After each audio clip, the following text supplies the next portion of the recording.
Today I wanted to share some important information with you. There are a lot of conspiracy theories out there, and most of them I think are ridiculous. I think one person shot John F. Kennedy. I believe that we landed on the moon. I believe that Abraham Lincoln's assassination was nothing more than John Wilkes Booth shooting him. There are a lot of different conspiracy theories out there, and I am not one to jump on a bandwagon, but there is something that has been pointed at as a conspiracy theory, but I don't buy it. I think that there is a lot of money involved in fluoride and fluorinating water and toothpaste, oral care products, that sort of thing. And I truly believe that it poses a danger to people's health. And there's a few points that I want to make pretty quickly. It's going to be a short video because I want to keep people's attention, not because of the importance of this. I'm going to just read a couple things. Please forgive me as I don't gaze lovingly into the camera the whole time, but I think it's important. The Journal of American Medical Association, JAMA, has reported a greater incidence of hip fractures in fluorinated areas in the United States and in Britain. Journal of American Medicine reported that there is a higher incidence of hip fractures among people who have had fluoride treatments. The National Institute of Environmental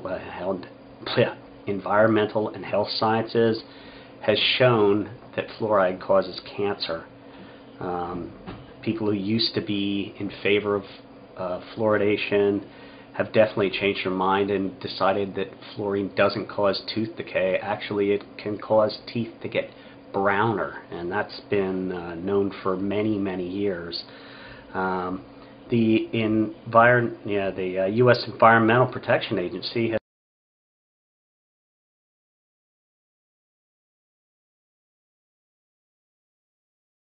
has said that fluoridation does not reduce tooth decay, and there is clear evidence that it causes cancer. The American Chemical Society questions the safety and effectiveness of fluoridation. It's not going to Florida. Fluoridation. There's so much information that fluorine, and we know this for fact, fluorine is a poison. We use it as rat poison, and it's slightly more poisonous than lead and just slightly less poisonous than arsenic. So what does that tell you?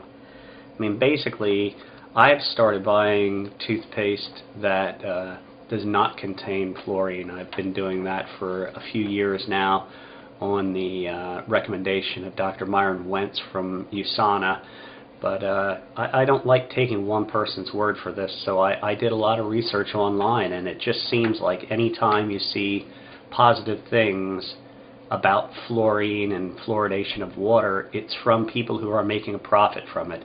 And this is one of those things where if scientists take a stand against it, they can face a certain amount of they can be ostracized, and it can mean losing funding. And a lot of funding comes from huge companies that are trying to make a point. So a lot of studies you see are skewed in favor of whatever the company who's paying for it is looking for. And that's a known fact. There's nothing new there, but I'm just throwing it out because some people may not realize that, and they take studies at face value without seeing where those studies came from and who's paying for the studies and the people who are involved in it. So just a point today that I wanted to make, that I truly believe that you should avoid fluorine as much as possible. I drink bottled filtered water that I get, not in those tiny little bottles that fill up the dumps, but I refill 5-gallon jugs, and I have definitely as little fluorine in my system as possible. You might want to think about it, do some research. Don't take my word for it, really look into it on your own, and it will improve your health. Thanks a lot.